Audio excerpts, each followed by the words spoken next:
Hi friends, basic medical YouTube channel में आपका स्वागत है। आज हम बताते हैं डेंगू फीवर है या मलेरिया का फीवर है या वायरल फीवर है, कौन सा फीवर है, इसमें पहचान कैसे करेंगे और इसका ट्रीटमेंट कैसे करेंगे। क्योंकि मलेरिया का जो फीवर होता है तो उसमें ठंड बहुत ज़्यादा लगती है, बुखार 102 डिग्री से 103 डिग्री फ़ारेनहाइट तक रहता है। वायरल फीवर है, उसमें ठंड कम लगती है, इसमें खांसी जुकाम सर दर्द बदन दर्द गले में दर्द रहता है। ये वायरल फीवर में होता है। इसमें भी फीवर 102 डिग्री सेल्सियस से 103 डिग्री सेल्सियस के बीच रहता है।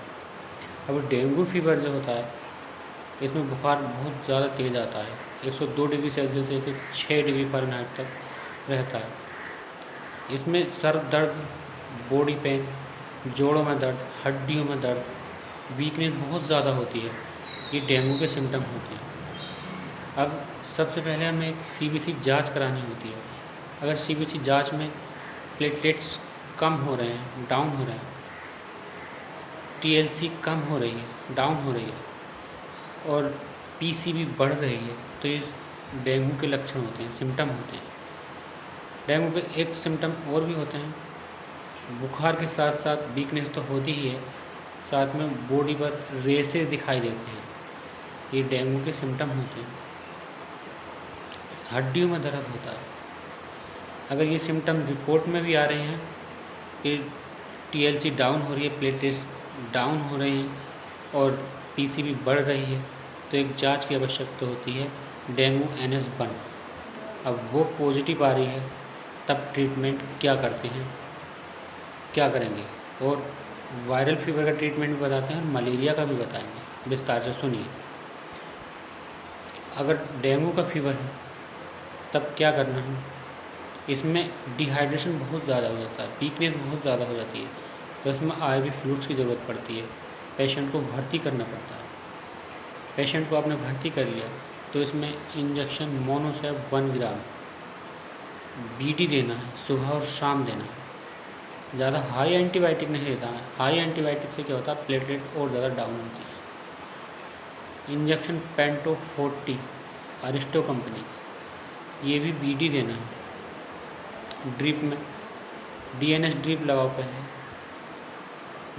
2 ml डेक्सा उसके अंदर डालो। एक इंजेक्शन MBI ड्रिप में डालो। ड्रिप स्लो लगानी है कि मरीज़ को ठंड ना लगे।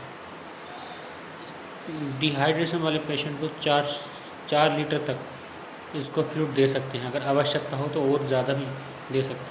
ये ट्रीटमेंट 2 से 3 दिन रखें। फिर हर पर डे इसमें CBC की जांच करानी होती है, प्लेटलेट्स देखनी होती है, प्लेटलेट्स कितने बढ़ गए हैं या डाउन हो रहे हैं, TLC कहाँ पहुँच रही है। पेशेंट में सुधार है तो ट्रीटमेंट आगे जारी रखें। 3 दिन के बाद ड्रिप को रोक दो। उसके बाद प्लेटलेट्स आपके 1 लाख से ऊपर हो गए हैं, TLC अपनी नॉर्मल स्थिति में आ गई है, PCB नॉर्मल स्थिति में आ गई है, तो अब इस स्थिति में बुखार कम हो जाता है, बुखार नहीं आएगा। अब आपको वीकनेस बहुत ज़्यादा हो जाएगी।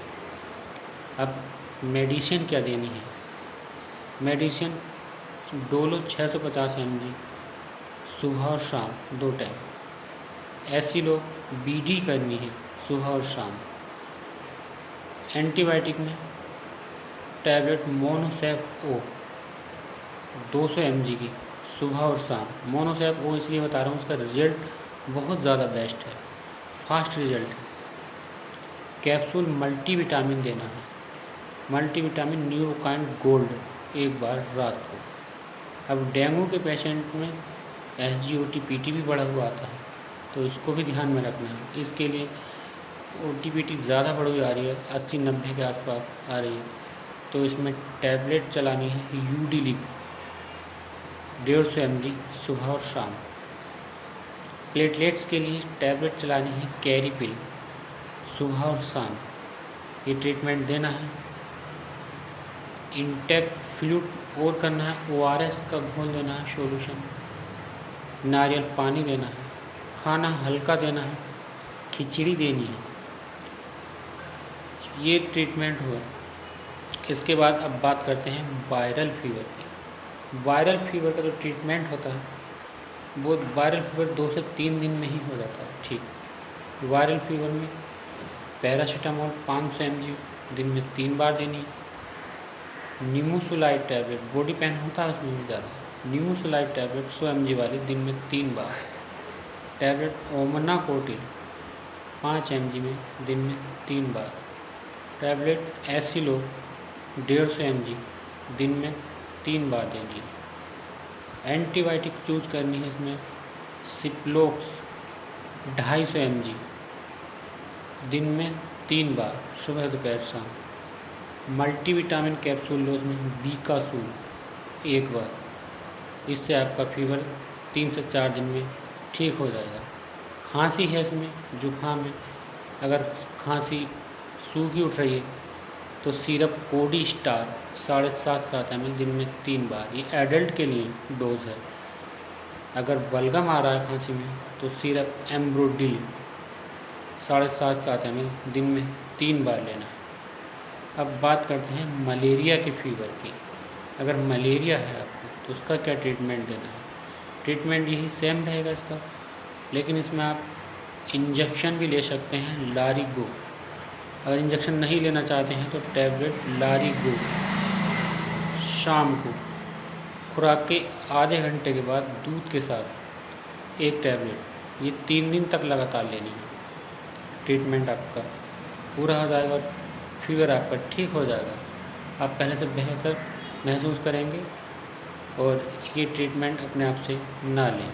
धन्यवाद।